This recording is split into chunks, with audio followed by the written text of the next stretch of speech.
Ça va du coaching,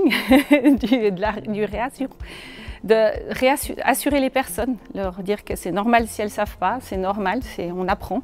Et c'est vrai qu'en tant qu'adulte, c'est difficile de se mettre dans une position d'apprenant, surtout en tant qu'enseignant, parce qu'enseignant, on a l'impression qu'on sait tout.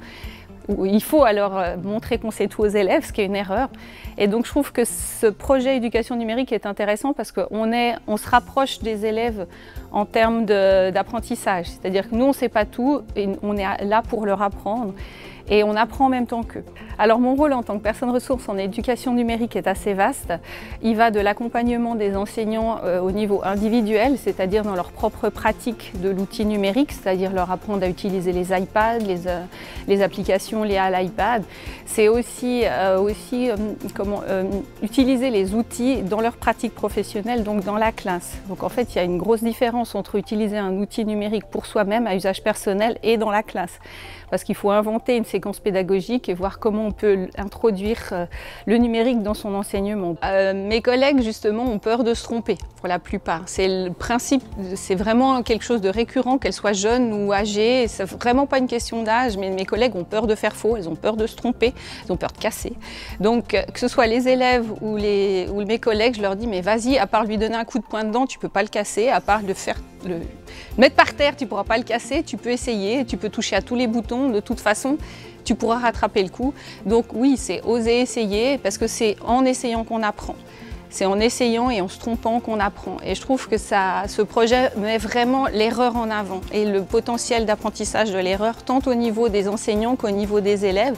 Et j'avais une enseignante qui m'a dit aussi que c'est trouvé très intéressant comme approche parce qu'elle, n'y connaissant rien, elle disait, mais j'ai été en cours, j'avais l'impression qu'on parlait chinois et je me suis mis dans la peau de mes petits élèves allophones de 4 ans qui arrivent en classe et qui comprennent rien. Et elle a dit que ça a été très intéressant pour elle de redécouvrir cette position où on comprend rien face à une discipline. On comprend rien et on a besoin de bienveillance et on a besoin de personnes qui nous apprennent. Et voilà, et il faut oser se tromper et il faut oser se lancer parce que sinon on n'apprend pas. J'ai plusieurs souvenirs à partager dans mon expérience du numérique de cette année. Déjà, c'était d'expérimenter le numérique sous forme de jeu. Donc j'ai glané plein de sortes de jeux qu'on pouvait faire avec les Bluebots justement.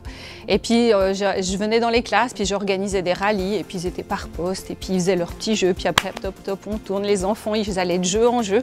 Et franchement, c'était un bazar sans nom, mais organisé.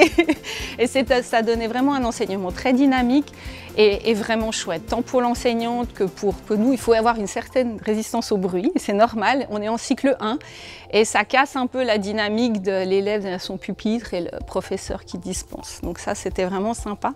Et j'ai une deuxième expérience que j'ai mis, c'était un peu expérimental, là c'était en cycle 2, c'est pas du tout mon cycle d'enseignement, c'était avec des 8P, c'était faire participer une classe de 8P à la Mission to Mars, qui est organisée par les PFL.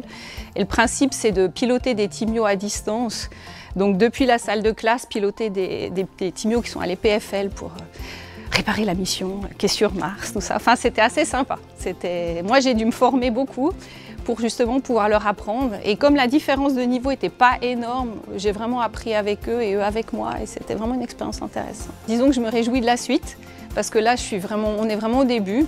Là, j'ai été formée, mais j'ai l'impression d'être juste au début d'une aventure. Et surtout maintenant, l'aventure, elle va commencer avec mes collègues, vu que tout a été freiné avec le Covid.